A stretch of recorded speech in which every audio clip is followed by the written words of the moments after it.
Welcome to the studio. I'm here with the co-founder Niklas Sandström. How are you doing? It's good. Thanks for having me. So, in this episode, we want to explore a little bit. First, what is Hilbert Group, and take a deep dive into how it functions, how it works, and what's in it for the future, and then roll back in how did Hilbert become what it is today from the beginning. So if we can start with what is Hilbert Group? Yeah, so Hilbert Group is a crypto company, a public company. It's listed on Nasdaq First North here in Stockholm. We do two things predominantly. So we run, and that's the biggest, we have two legs. So the biggest leg is asset management. We run a number of funds. Right now we run 4 funds that's catering to institutional investments. Most of the funds are systematic or algorithmic, meaning most of the trading is done by computers. Those 4 funds have different risk profiles we can talk about maybe a bit later. So that's one side. It's sort of a traditional asset management setup, but applied to crypto. The second leg is data and analytics in crypto.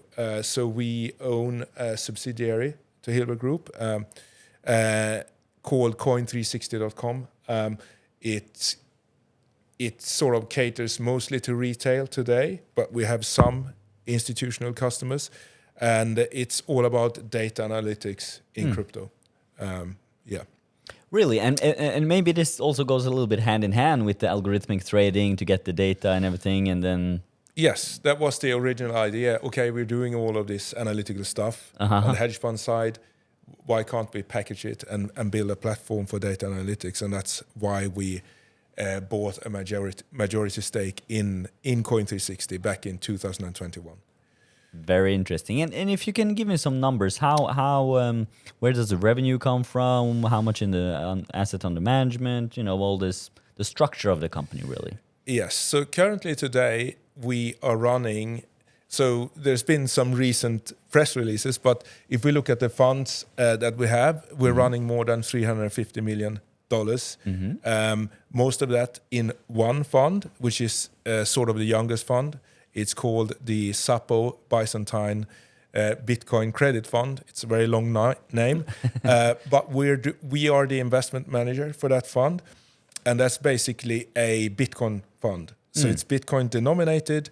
It has, let's say, the objective of the fund is to increase the amount of Bitcoin for the investors. So the investors invest in Bitcoin, and the yield is on top of Bitcoin. And when they redeem, they get Bitcoin paid back. Yeah. And that's something that we've seen is very popular. And obviously, Bitcoin is having a good run right now. But the reason for the popularity of these type of strategies is that you have a lot of natural large holders of Bitcoin balance sheets, and you can put those balance sheets to work to get this extra yield. And since it's Bitcoin dominated, I would also assume that the fee to Hilbert Group is also in Bitcoin. Yes. So everything basically is Bitcoin denominated. Right. So in fiat, then the more the Bitcoin goes up, the more you earn on the fees itself due to the fees being in Bitcoin. Yes, that's right. But one can also see it from the dollar side that, when Bitcoin goes up, the AUM goes up in dollar terms, hence you get bigger fees. Yeah. Very interesting. And you said you have 4 funds, right? And this is the one specialized, the yield fund. What about the others? What kind of funds are those? It's basically, and that's where we started. So these are algorithmically traded funds, so they go 24/7 without any intervention. Different risk profiles. So we have one low risk, one mid risk, and one high risk. We started with a high risk fund in January 2019. That was the first fund.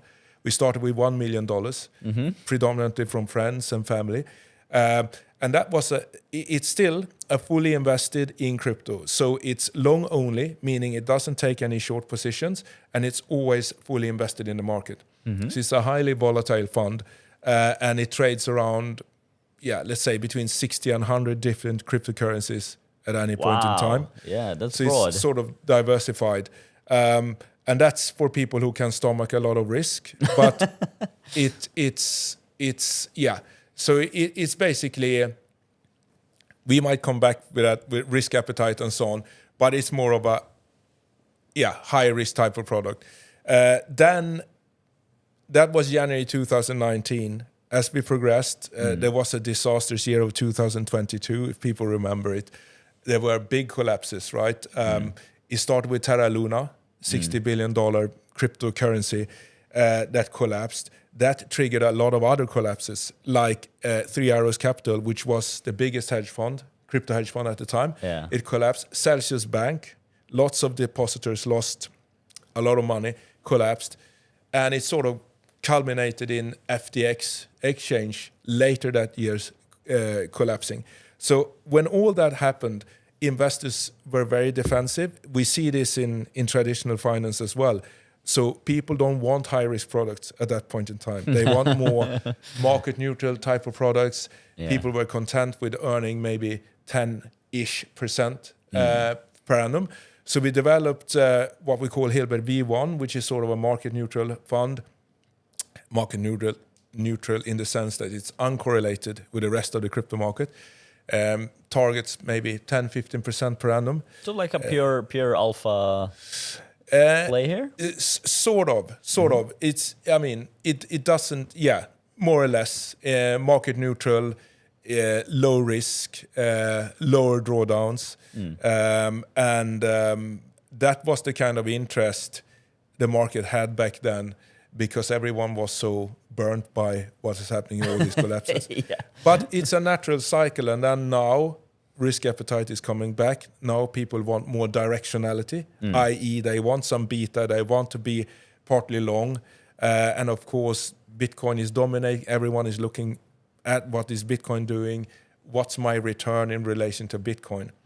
It's inevitable. So we also started then, when the market recovered a bit, Hilbert V30, which is somewhere in between the first fund, which is high risk, and the low risk. Right, so a combination there. Yeah. Yeah, very interesting. And these are all for institutional money? Yes, or accredited investors. So you need to, the minimum investment size is $100,000, but we have mostly institutions. Yeah. Yes. Yeah. So, okay, so you have the 4 funds, and then you have Coin360. Yes. And those are the legs that they stand on. Yes. You also have some trading on Hilbert's book as well. We do. A small. It's been quite small since we started. The aim is to build it bigger, but the primary reason is that when we develop the algos, we do it in-house first on real money, because you can't. There's a limit to back testing and having ideas about it. So we always road test all the algos, and throughout time we've made some changes to our algos, and it's all done in the proprietary portfolio. Yeah. Yes. Okay, I see. And that takes me over to the people here, because this seems very high level, and for people that don't know you may wonder. And I seen the list, and most of you have doctorates and very heavy CVs from traditional finance, and very, very heavy people, heavy hitters here. So can you tell me a little bit about the team? How is the structure? How big is Hilbert Group in terms of the people? Yeah, so that was basically the original idea when crypto became a bit big, early 2017, Bitcoin, Ethereum, and so on. And it was a lot of Wild West back then, much more so than. So the idea was, okay, if we take a serious, let's say, hedge fund, traditional hedge fund setup, with all that it means in terms of operations, in terms of how transparency, in terms of corporate governance, and we apply that to crypto. And that's sort of in itself a good idea, we thought, and I think it still is. But so that's when, and then you need experience from risk management, right? You need experience from not being a crypto bro and just trading something. Yeah. Proper risk management, having run money before, see how a proper fund setup should look like. And that was the idea. And many people wanted to join. at that point in time that had a long experience from traditional finance. And so that's how we really? started. So it was really in our network that we looked around, former colleagues, many. I used to work at this hedge fund for 7 years called Finnish Star Capital. So many of those former colleagues, they moved over to Hilbert and so on. So we're like 12 people today, but there's also external people, maybe 4, working with us, but 12 full-time employees, which is fairly large for for a fund or a company like us, but we need it in order to be taken seriously. Yeah.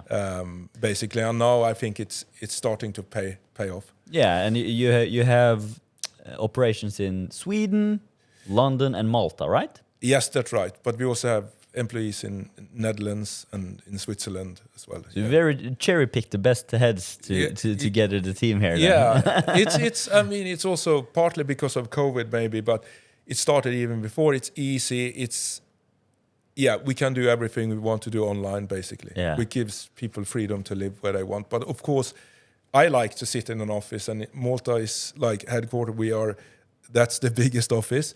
And me personally, I like to go to the office every day and meet people. Yeah, I can see that. Actually, but in 2017, it must have been a bold move to take this hedge fund approach. I remember I was also working at the quantitative fund in 2017, and my former driving teacher, tutor, to take the license, he called me and he Bitcoin is a big deal. What do you think? Should I buy some? And I replied to him, I mean, what do you think when your tutor calls you to ask you? Does it sound like your field?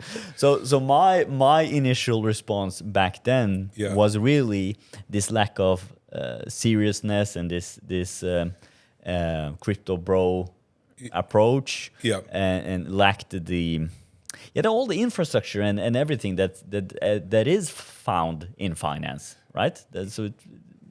Hats off to you to take that approach. It was just interesting. It was so easy, and it was done by technologists, right? Crypto coming in, so you could, after 10 minutes reading, you could make a short Python program that actually could execute trades. Yeah. And that was sort of wow, in 10 minutes. Yeah. We think, it was worth taking the risk. You go in there and then at that point we were convinced that this is probably going to be quite big.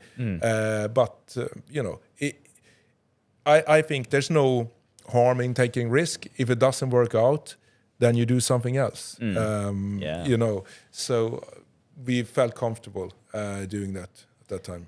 And the background of your colleagues, where you said some came from the former hedge fund, and the others? Various investment banks. So we have people from JP Morgan, Morgan Stanley, Citadel, Goldman Sachs. So it's sort of the typical investment bank and hedge fund crowd. There are a lot of people not having that background in crypto, especially in technology. And I know, you mentioned PhDs and so on, but I think there's also many PhDs. There's an inflation in PhDs, even though I'm a PhD myself. But ultimately, it's about making money for the investors. Yeah. And you have a lot of well-run funds. No one is a PhD, but they have really solid algos. Yeah. So it's just, ultimately, it doesn't matter, the background, and we really consider that.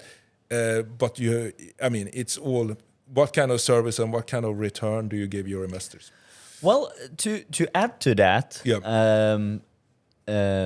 I also used to be a derivatives broker, so I've seen risk being taken hard.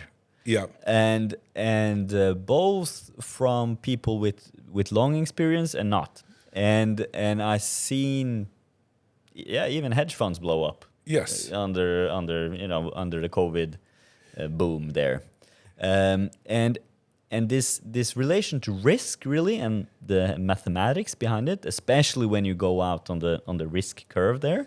Yeah. I think in my opinion, there's a difference there between people who has it just worked out. They're taking a lot of risk and it just worked out all the way until it suddenly didn't anymore. Yeah. And often I see the more people coming from a risk background, and also then often correlated with the education and the PhD stuff, they have a more respect for the unknown. Yeah. Right. And so even though the absolute returns is what matters, the robustness I envision, at least when I see the team that you have, then I think, okay, these people know stuff that I don't know, at least, and they also have respect for what they don't know themselves. I like to believe that that's the case for Hilbert. We're probably going to talk more about leverage later on and how that's related. But, you had these Nobel Prize winners in long-term capital management. And as someone said, they mistook genius for leverage. For genius, but it's more a craft. I've seen it in traditional finance as well. You have these old school hardcore traders who are not quantitative at all. They barely know what correlation is, but they're very good. And they have this sense, the craft of what is too much risk. And I think, even sophisticated shops where you have highly educated people with a right background, they get greedy. And I think, just because we haven't seen a 30% move in 2 years, it can happen. It won't and happen, then it happens and it wipes them out. And I always appreciated that with like that old school. They sit there staring at the screen and have a very sound understanding of risk. Because whatever you think is the worst scenario, usually the real worst scenario is much worse than that. That's, so you have to be really defensive. It's all about staying in the game, right? Because once you blow up, it's game over. It's as they said in the book, The Infinite Game. Have you read it?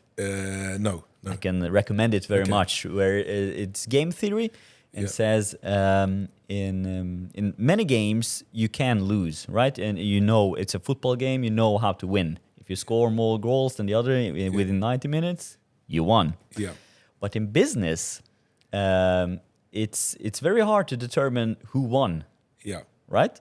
So it's a long-term game. It's not a short-term game. But the only thing you know is if you out of the game, then you lost. So if you blow up your account, that's it. Then you're out. You lost. But there's no way of winning. So the thing is to stay in the game. That's And regarding stay in the game, then, how does it outlook for Hilbert Group? I seen that you have mentioned in the latest report a 5-year plan, and we're currently in the second year. What is this 5-year plan? It's not necessarily like fixed. That's how we view it from the beginning. But I think now we're at a place where we're at the right place in the cycle, I think. It's been pain for a couple of years. We're fairly big. We're one of the biggest hedge funds, I think. It's not that many hedge funds who are more AUM. But we're still early and can grow in so many ways. So, for example, something we like to see ourselves as a solution provider. So if a big client, for example, Sapo Bank, wants a specific solution, we would like to build that. So looking forward, the next 3 years, say, that's something that we want to become even better at and having even more resources. Because I think it's going to be where the market is turning. You need tailor soon solutions applied to digital assets, and many institutions have wildly different requirements or wishes, so you need to be flexible. So as a solution provider, becoming one of the biggest solutions providers in digital assets. And really forming the landscape of the management of cryptos then? To some extent, but sort of driving product development or working together with our clients, having the right setup, and so that they're comfortable and that it works the way it was intended to, basically. And there's a lot of work, right, in doing that. It sounds but it's not easy. You need the right platform. You need the right legal setup. You need the right service providers. You need the right kind of processes. So it's something that's quite cumbersome to achieve. I can see that. But now it's you mentioned it's $350 million under management. Yeah. How does that look? What's the expectations here? this is still the seed funding, right? The seed funding of the Sapo fund is not, Sapo Byzantine is not yet completed, and it will open up to external investors, Q1 next year. The aim is to grow it to at least $2 billion in 2025. So what we're seeing now is really just almost friends and family internal flow of the fund, and then it will open up for other institutional investors in Q1 25 then. Yes, but I would say Sapo, who is like by far the premier crypto bank, very well run. It's more like they're let's say internally allocated so far, and they have closely associated parties who might come in, and then they open up to the rest. And the rest of the funds or the fund product, the V1 and the earlier mentioned, what's the expectations there? Because they are open now, right? They're open now and they're trading. We will see, ultimately, what do investors want? There's no, let's say, running a fund for its own sake. You could have a track record. So we will see how the market develops. And we will, for sure, and we're already doing that, developing new products. But it's mostly in a discussion with what do investors want. And it's still a lot of development going on in V1, V30, V100. We might change a few things. Use also the underlying asset select. So one thing is the algo itself, right? Should we add some features to that? And we're always looking at that, but also the investment universe. What's the coin selection, as we call it, look like? That also drives a lot of performance. And a big question now is, the market structure, has it changed permanently in some way? Compared to how it was a couple of years or in the last bull run. So those are the kind of questions that we're always looking at. Does some of the strategies have a cap on the AUM? So that what you assume that it wouldn't be suitable to run the strategies above this size? There's always some cap. Some have more, much more capacity.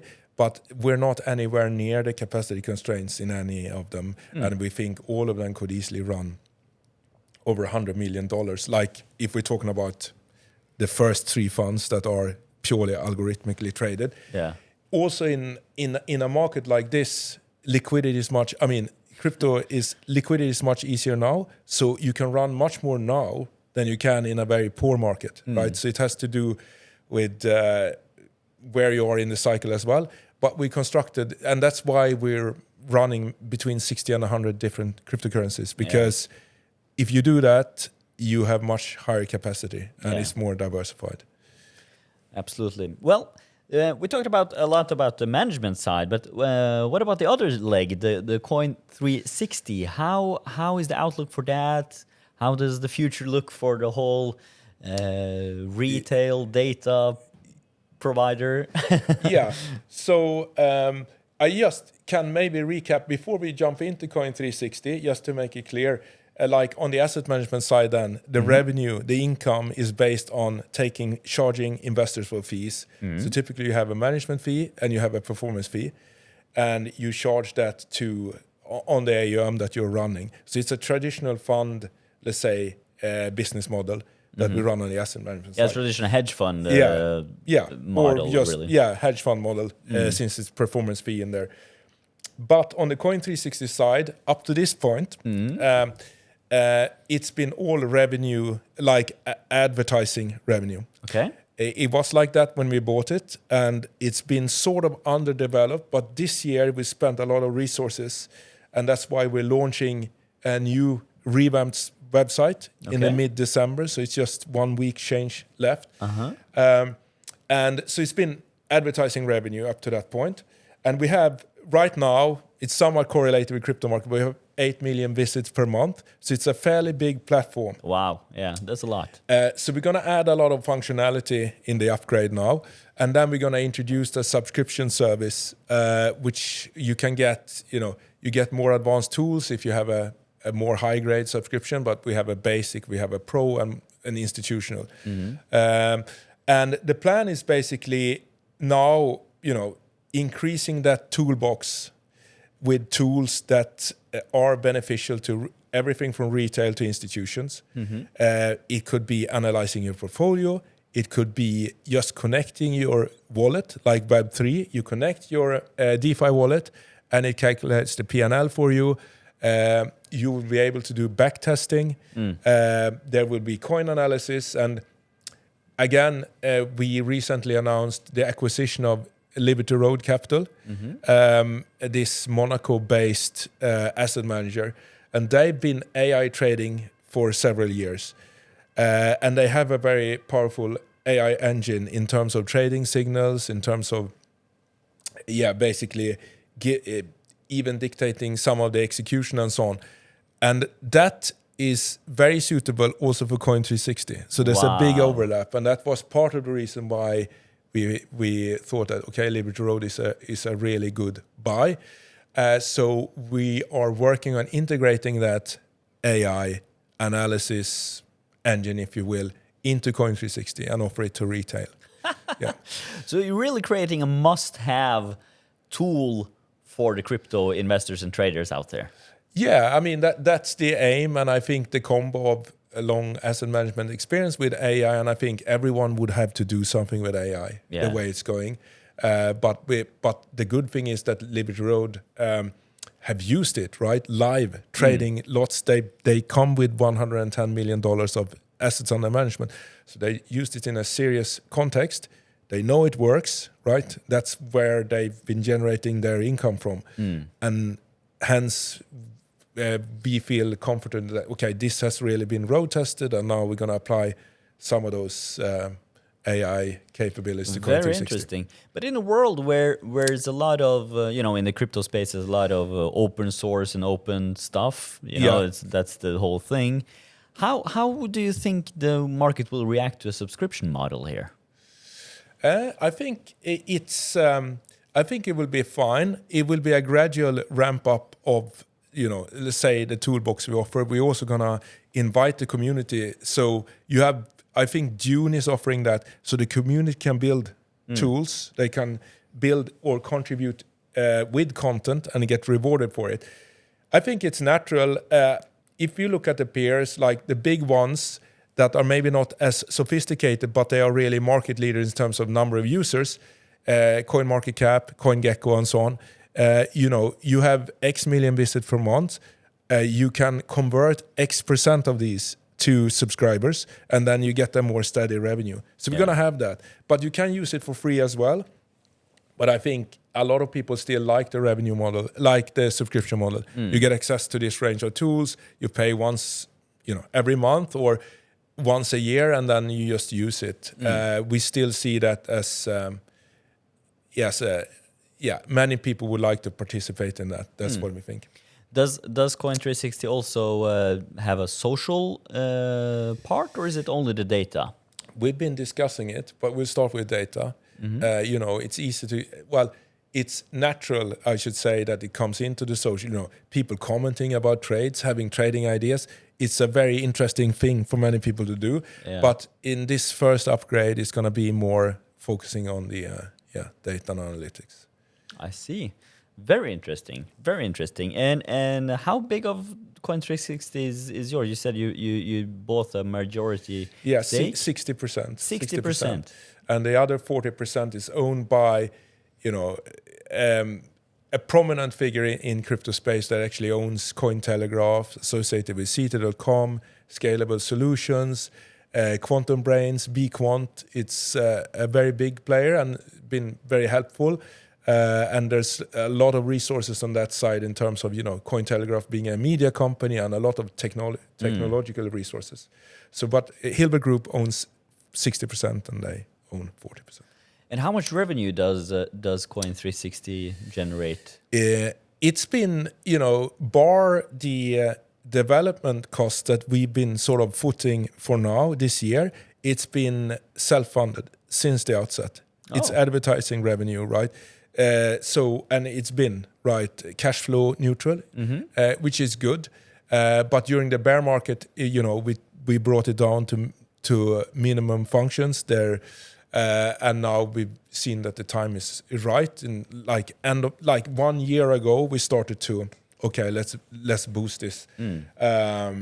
So it's been, but still, we've set out some targets in the quarterly report for what we think we can earn next year, and that will be a big change, we think, partly because of the subscription revenue, but also because of other initiatives that we're doing. And what are those numbers? What are those goals for the year? Well, the goal is to have like gross revenue for Coin360 of $10 million in 2025. That's the aim. And I can assume that's a very high margin leg to stand on. Yes, I mean, we think we have a lot of leverage in that we don't need such a big staff to even scale that up. But it's all about, we see the traffic has increased a lot. It's all about monetizing the platform as it is now with the subscription layer and some other things. And we're also working really, really hard on increasing the traffic beyond, you have a naturally cycle-driven traffic. When there's a bull market, you have more visits. When there's a bear market, much less. But beyond that, actually driving in the SEO sense a lot of traffic by really, streamlining everything SEO, but also we have much higher quality content, for example. If you compare to what is being produced today, that was produced in the beginning of this year, it's huge difference. So those are the things what type of content are you referring to? We're posting a large number of articles every week, and we're ramping up that with really lots of insights. And it's incomparable, the quality of the articles today compared to 1 year ago. And that we're just going to work. And we work with third-party service providers to sort of sharpen that even more. And we're much smarter about where we put our efforts, what subjects should we write about, and so on. So it's exciting. And I think retail is retail, and you always, if you can do retail right, it can lead to a lot of revenue simply because the market is so big. Yeah. And we think we have a good geographical spread in Coin360. We have, lots of users in Asia, in South America, North America, Europe. So it's a good mix. Wow, very interesting. It's really a global adaptation for this for Coin360 then. So what we have here then is we have $2 billion asset under management. That's the goal for 2020 or the end of 2025. Yeah. And 10 million revenue in 2025 of Coin360. Yeah. That's and on the bottom line there, what's the estimates there for what do you envision for going forward? It's always, but I can say what was said since it was said in the quarterly report we released last week. But it's basically, having order of magnitude, same order of magnitude on both legs, but basically then 10 plus 10 in gross revenue. That's what we're aiming for. We've had a burn, which we've been open. It's been between $3 and $4 million per year because we have this bench of relatively experienced people. We have a salary cap, but I mean, we don't pay anyone, and we're open about that, anywhere near market rates, right? So a lot of us took, but the upside is, if this company performs well, people have some options and so on. But we still need this bench in order to attract institutional company. We need actual resources in operations. We need actual resources in risk management. And on the trading side, on business development side. So we think this was the right thing to do. And otherwise we couldn't have gotten some of the clients that we have. And we paid for that in the past 3 years, but we're seeing it paying off now, I think. But now, as the latest turns of events, or it's not that long ago that Xapo came into that fund came into play and everything. Will Hilbert Group be cash flow neutral or a profitable company? Yes, in 2025, and I think again that's where we're heading right now. I think that will happen, around Q1-ish, Q2-ish, like somewhere around there. That that will be a major milestone. But we're heading there, no doubt. I mean, if we look at what we've done, not only Sapo but also the acquisition, Liberty Road will bring in revenue. So we are very hopeful. I think the company has never been in a better position, and where the market is now, it's never been in a better position to reach profitability in over the near term. Very interesting. And in terms of other bigger investments, do you see anything in the near future for Hilbert Group, or is it now more in the phase of capitalizing of the investments that has been done in the past?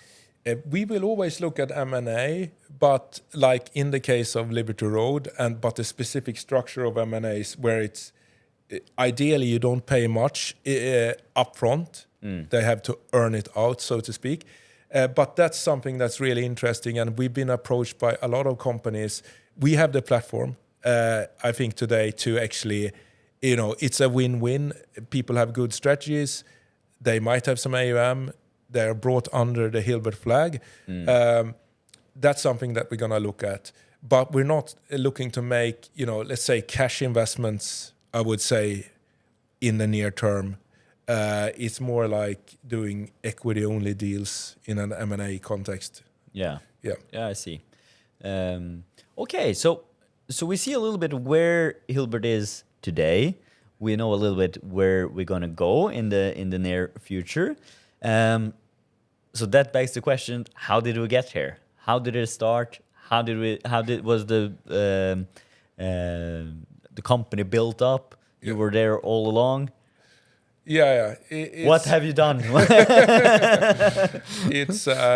It wasn't. I mean, it was more like a gradual that started. Like, let's say, I know when it started because I remember what it's like in March 2017. We were looking. I've been following the crypto market a little bit. The other co-founder, Magnus Holm, at the time he actually developed some vol trading strategies for equity on S&P. Okay. But the more vol, the better, right? And then crypto came along, so he applied it to crypto. And I sat there with Frode Foss Skiftesvik, who was one of the two co-founders of Finnish Star Capital, where I was working at the time. And we were having a drink, and we looked at like the iPad and look at the crypto market. Total market cap 30 billion. It's peanuts compared to today's, right? Yeah. 3 trillion plus. But we saw the growth, and this is amazing, right? What's happening here? And we discussed for over a year, seeing it going up, and looking at Magnus' strategies, okay? And then, it became clear that, okay, we should probably do something about this. So we should take the traditional fund setup, and we should start the first crypto fund. So I resigned from Finistar. Frode and another guy seed funded us. So Magnus and I moved to Malta. The reason was because Malta was the crypto island of EU, and UK was in the EU at that time. And then we started, and the first fund launched January 2019. Malta was good back then, because in London, if you called a law firm talking about crypto, or if you called a bank, nothing. I mean, no one knew anything. Yeah. But in Malta, all these service providers already been active. They knew stuff. They've set stuff up. Yeah. And so then it was good. But in retrospect, there's no edge, I would say, in Malta. You can sit anywhere today I think, more or less. But that's how we started. But how really, because you said you were watching the strategies, the vol strategies, and vol for a year, and then you got to back testing, or prior to starting up? No, it was actually running it on real money for a year. That's how we did. Running on real money. Yeah. So you already had the strategy. Our own capital. Yeah. And tweaking and looking, and most of that work was driven by Magnus, because he just took what he did for S&P and applied to crypto, but it was run on real money. Yes. Yeah. And then we felt comfortable. This is working. There's a lot of. So when you run algos, a lot of things can go wrong. So you really need to test it and be really defensive about it. For example, it's trading 24/7 crypto. It's always on. When you are sleeping, is there a bug that might be rare, but did it pop up, and what did it do to your portfolio? Yeah. Not only that, the exchange goes down. What happens? How are you positioned? You get dirty data points that are completely wrong. What does the algo? How does it react to that? So you really ideally want a long period of testing. There's nothing that beats just being in the market and trading real money. And how did you handle all these risks with with the exchanges and 24/7 and like? It boils down to one thing, and that's how we started basically, and that is not running any leverage at that point in time. No leverage, zero leverage. I mean, you can say I run no net leverage. That's one thing, but it could be in absolute terms you're running leverage. But back then we didn't run any leverage. We still don't run any leverage in that fund, in that specific fund. So what that means is that even if the exchange goes down, you're gonna live to fight another day. The big risk, of course, I mean, the market risk we accept because we're in crypto and that's the mandate of the fund. But counterparty risk is even more dangerous because that's where you actually can lose all of your. So if you have, for example, all your assets on the exchange goes bankrupt, or something happens there, you can lose it all. But we had custodians early on, so we reduced the counterparty risk. But that's But I would say the number one was leverage, no leverage. But then ample testing and error handling. If you get a wrong data point, what does the algo do? How does it confirm or even detect that this point is rubbish, wrong, can't be used, and so on. So and that must be a really big headache, really, because in crypto, when you get a lot of volatility, which is really what you want, you also have, per definition, then very spread out data points. It varies a lot. Yes. And to filter out when it's this is wrong. Yeah, that must be a very hard task. Yeah, there's a lot of code that goes into handling all of those things. Yeah. So so you run the fund on your own money. You got it tested. You got some track record, some experiences, tweaking it, and then you opened up from Malta. Yes, but a Cayman fund. So all our funds that we are running are Cayman funds, but we're sort of based in Malta, and we have the holding company there and so on. And I think Cayman Islands have probably one of the world's best regulatory and also legal framework for running hedge funds. That's why 75% of the world's hedge funds are in Cayman Island. It's U.S. operators are very used to Cayman Island. So that's why we started. And I think even to this day, that was the right choice. It's lightweight. It's much more cumbersome to start something. And I think we will start something within the EU, like a fund regulated inside the EU, like Luxembourg or some other country maybe. But that is much more expensive and much more cumbersome. Yeah. And then, so you had the fund going. You were only 3 back then? It was just, back then, it was just me and Magnus. And then you had Frode's... we had seed funding. Seed funding from Frode and another person. So we were 4 shareholders back then. And Magnus and I were running it, and we had some investors. And then, really, trying to grow the fund. Which, and what kinds of returns are we talking about at this time? Well, it's a high... It's always fully invested. So when the market takes a dive, we will dive with it. But we've had like 200% years. We've had years we're down 70, 80% a couple of times. But then it recovers. It's the nature of that fund.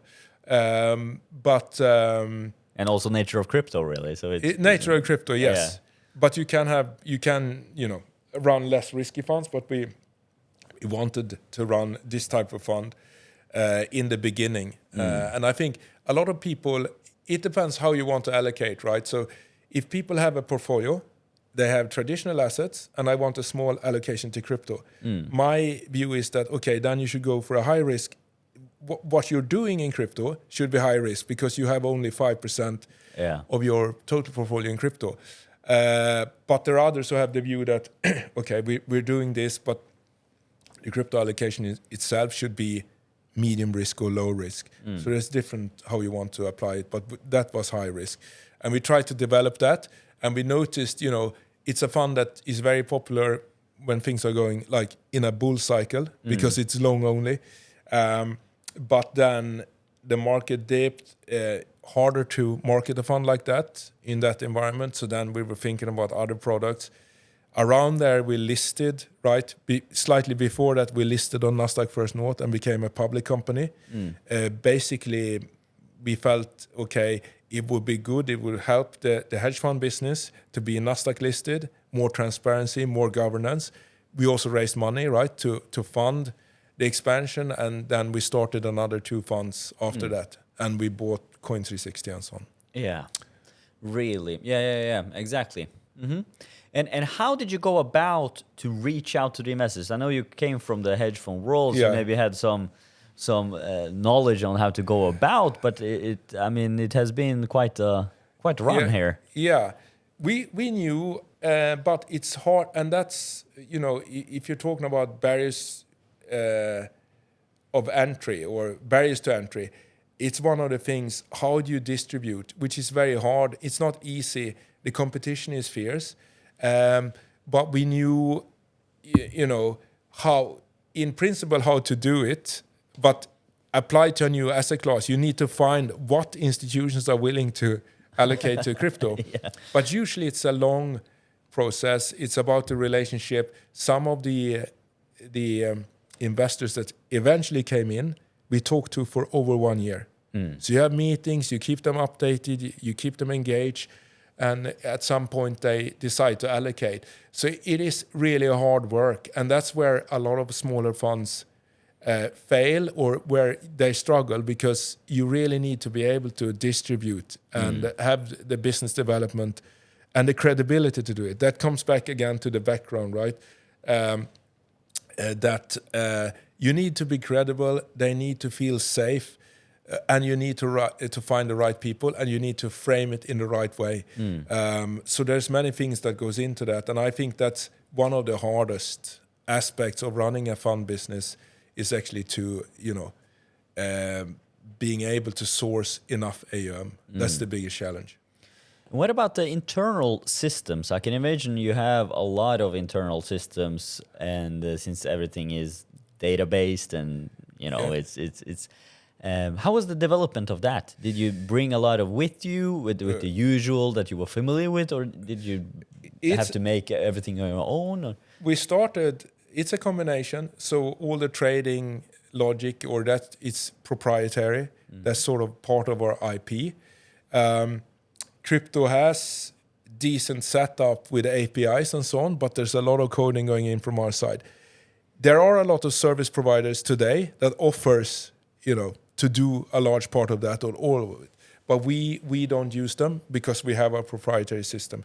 Where we use third-party systems is for reporting, for custody, for doing certain types of transactions, like between funds or between funds, well, maybe not between funds, but between funds and investment manager and so on, where you need a rigorous setup. But the trading logic is still proprietary. But we're not opposed to buying, but some of these systems are very, very expensive for what you get. Some of them are very cumbersome to configure. So up to this point, most of what we have in terms of that is proprietary and built over time in-house. Yeah, I can envision it. It's a lot of going on there. And what I take from it, what you're saying is you use the externals when trust is needed, and otherwise you make it yourself. Yeah, it's more like, so the trading is sort of our IP, where we claim we know something.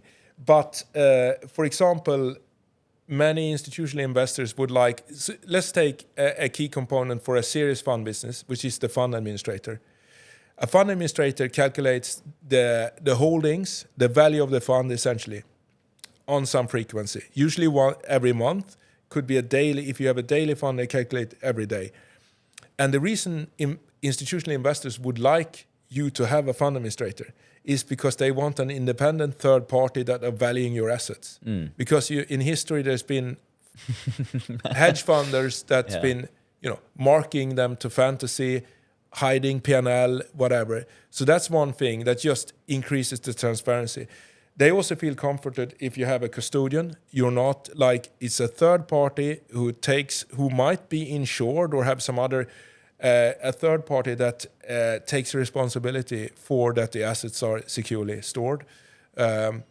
So it all comes back to feeling safe, basically, for investors, and hence, there are red flags. A big institutional investor would say, "Oh, you don't have a fund administrator." That would be a no-go for most right institutions. out. For most, Yeah, I can see that. And this is a little bit. It takes me back to the strategy you told me about with the staff to staff up and to have really the framework to show or to provide, give the confidence that people need to invest with you. Yeah, and it's really a trust game here all over. Yes, it is. It's always when it's money on the line that, and you need to talk the talk. It's in the sense that the investor world wants it framed in a certain way. The report should look in a certain way, and you should also demonstrate that you know what you're talking about, and it just feels safer being with people who have done it before. There are, of course, young people no background in asset management doing it right, but there's much more examples of that not being right if you don't have a background in asset management. It's the craft again. How do you minimize the risk and have the right setup? Yeah, absolutely. It's a very crucial thing, and especially with the adaptation from institutional money and the big money, and where do you see that go? So where will the big inflows be? There's a lot of talk about the crypto adaptation really, going into society as we know it, and maybe transform it a little bit. But where will the big money come from for Hilbert Group in the future? Like, not necessarily specific actors, or players, but like in scale. Will it be countries? Will it be pension funds? Yeah, I think certainly pension funds. There's a lot of pension money. I mean, that's one of the absolute biggest. But they feel like, and if you're sitting there, and some have already started to allocate, and if you're sitting there as a pension fund manager, conservative, and rightly so, but they might want a 2-3% crypto allocation, and some have started. But it's just started. It's almost nothing yet on a percentage basis, right? But there's enormous amounts of capital there. So that's one thing, maybe between 2 and 3% of every hedge fund will be in digital assets, and that's trillions. There are also corporate balance sheets, more and more seeing it as an alternative. If you're managing, you have some kind of treasury function, or just managing the corporate balance sheets, private companies, some of them have some allocation. I mean, the most extreme example is MicroStrategy, right? Which is more of a Bitcoin holding company than anything else. But you can talk, a few percent or maybe 5%. That makes sense. And then, of course, as you said, like sovereign wealth funds, governments, as has been proposed by Trump's, it's a Trump policy and the Bitcoin Act and so on. So I think the next step is the big serious players going in. I mean, BlackRock has this ETF, right? But literally no money of the really big money is in crypto yet. But there will be some percentage of allocation. And I think, digital gold, like Bitcoin, for sure, most funds would like exposure to Bitcoin. But there are also others. So it's just starting now. It's like this serious business is just starting now, I think. And then, right, so you have the ETF, so you can have direct exposure, right? And maybe that's a hard question, but why would players out there with the big money choose Hilbert Group? I think we've sort of built a reputation, and we've survived which counts for something in crypto, Yes. in the sense that surviving without blowing up. Yeah. But it comes back to the trust factor again, and the people involved, that they feel comfortable. And there are other companies like ours with similar backgrounds, but I think it's just maturing more and more, and you just need to be as good as you can and really listen to the client and provide what they want. And I think we stand out there. I think we have a very credible bench that knows a lot. I also think that the board is very credible. I mean, some of the board have actually started big traditional hedge fund businesses. Even in Liberty Road, Russell Thompson, who comes in, he used to run the Cambridge Strategy hedge fund, $3.5 billion in assets under management. It's like people who have seriously done successful things and done it right. And I think that gives comfort. Yeah, I can see that. And also maybe that, the Hilbert offers, especially with the yield product, a different angle than what's obtainable elsewhere, really. Yeah, I think at this scale and with the robustness it is, and again, in cooperation with Sapo, but that kind of relationship we would like with other big firms. Yeah. We work together and we solve a problem. Yeah. And that's kind of rare to see in finance, really, innovation. We have, what is it? What we have, 5,000 years of financial history. And a lot of the financial products, the futures, options, they are really, really old. And with the credit, so it's not much innovation in the core of finance. And what we see now with the adaptation of crypto, it's some sort of innovation, really. Yeah, it's the biggest thing, I think.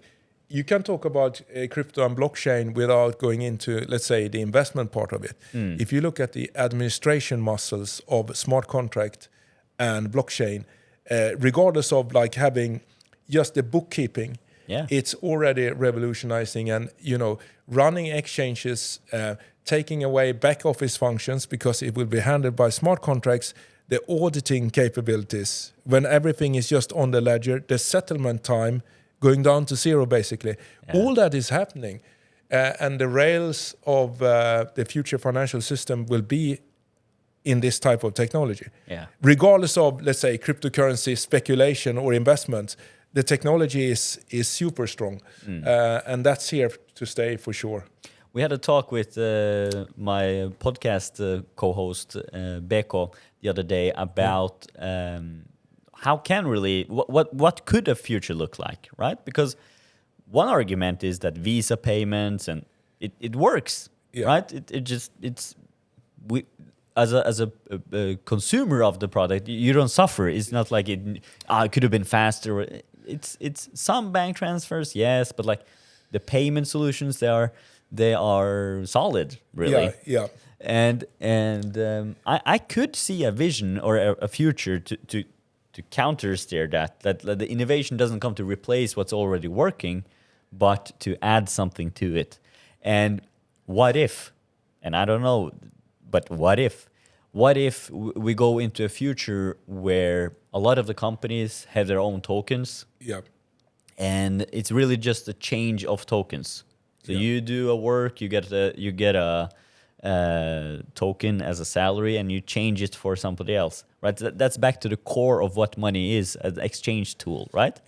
And by doing that, all auditing, all accounting, all everything is just settled on a society level already, and you're just changing your productivity with somebody else in your own coin or what you're into. And I find this very, very interesting thought. I find it as a very interesting thought that what could the future look like with the blockchain technology in mind, really, and smart contracts. I think your ID will be tied and put verified versus a blockchain when you do, and I agree on that it will add and strengthen things. Like you said, there's so much effort and money being spent on accounting. I mean, Hilbert spends a lot on accounting every year and auditing. But all that is sort of trivial with the right blockchain setup. It's already there on the ledger. no time or no effort. And even what you said with the fund or what you called it, the who views the assets of the fund, and it gives a third party assessment of what's there. It's also a part of bookkeeping. Yeah. That's not necessarily what people think of as bookkeeping Yeah, initially. exactly. Fund administration and so on. So a lot of the back office functions and even trading, right? Even investment functions will be taken over by smart contracts, and the combination between AI and smart contracts, we'll see where it leads. But it is, it's very exciting. Very exciting times. But what I want to hear more about is really the recent partnerships and mergers and acquisitions and what's been going on in because we left the past a little bit. We had about the early beginnings of Hilbert, but then it's been a lot of going on in the last year, 2024. Yeah, a lot of going on. What's been going on? Well, I mean, if we start with Sapo Bank, it's our most important partnership at the moment. It's very interesting, and it's a new type of product for us. But to introduce Sapo Bank for the listeners who don't know. Sapo Bank is the world's biggest crypto bank, a huge company in terms of assets. They are, they take deposits in crypto. They have custody. They have a lot of regulatory licenses. I think it's headquartered in Gibraltar, but they have activities in many countries. They recently got the FCA license in the UK, and they have a lot of innovation going on and new products and so on. It's owned by one of the biggest crypto, let's say, personalities, Vences Casares. He has a long history in Silicon Valley. He's a friend of Bill Gates, and it's really a serious, well-run operation. And I think they will emerge as, they're already the biggest, but it's a really, let's say, influential player in this space. So we are doing this asset management together with them. We are the investment manager. It's their fund. That's why it's named Sapo Byzantine Fund. So that's a big, the first really step up for Hilbert in terms of getting to the next rung of the ladder. The big external serious money. institutions. Yeah. That's one thing. And then we have Liberty Road Capital, also a very serious firm, a good track record, a lot of pedigree in the firm, and where we're joining forces, basically, acquiring them, everything will be Hilbert branded, but we then use the AI trading. They are running their products very different from us. We've been now incorporating in the Hilbert IP. So they run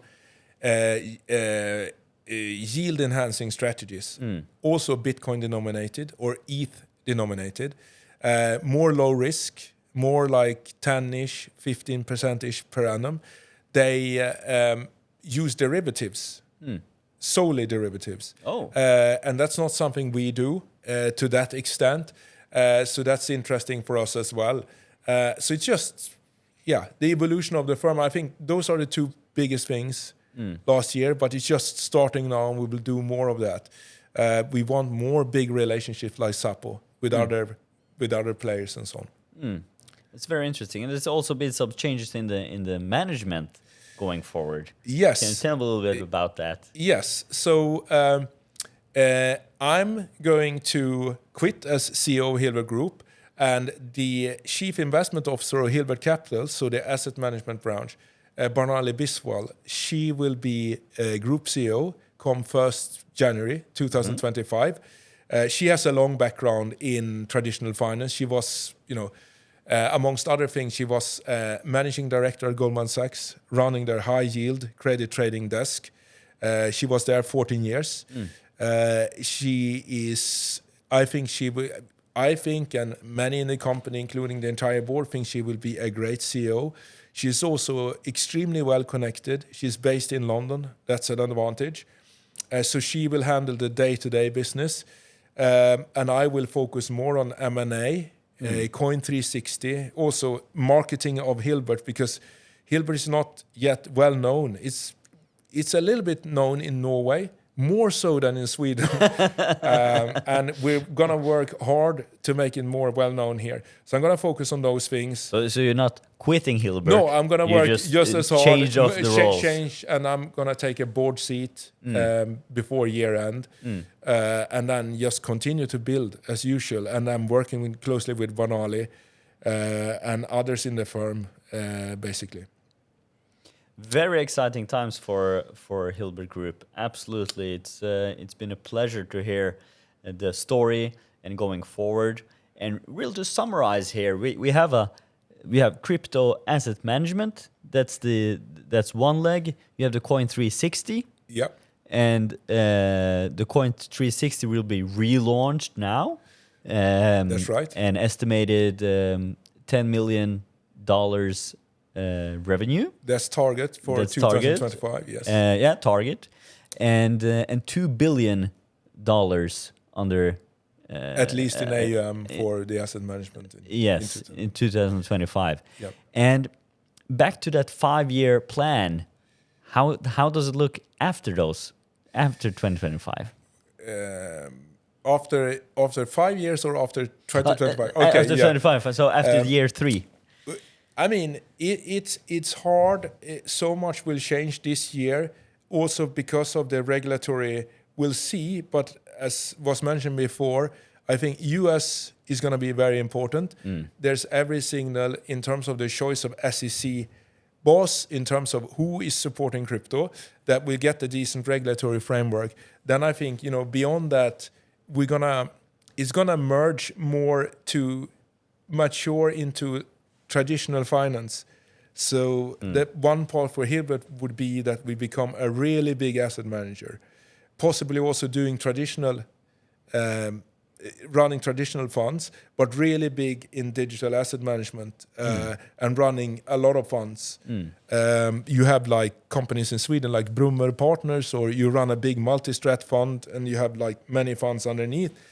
I think that's certainly where it can be going, and that would be a good path if that were to happen.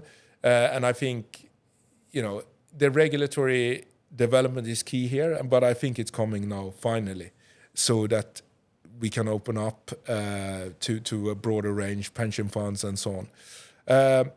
It's in terms of Coin 360, I think we have a unique position. I don't know any other firm that has like a fairly advanced asset management and then building or packaging that into a data analytics platform. So we're going to be we are very excited about that. We're very excited about the community contributing. It's sort of exponential growth. If you do it right, you have lots of contributors out there that can build nice tools or contribute with other type of data or just analysis content on the website. So that's going to be fun. But then we'll see. One thing that's very hard to predict, but we know it will have a big impact, but we can't tell you how, is what is the merger of AI and crypto going to look like? What is going to... we will see. But there's so much... I mean, AI in itself, the pace of development is just insane right now. Yeah.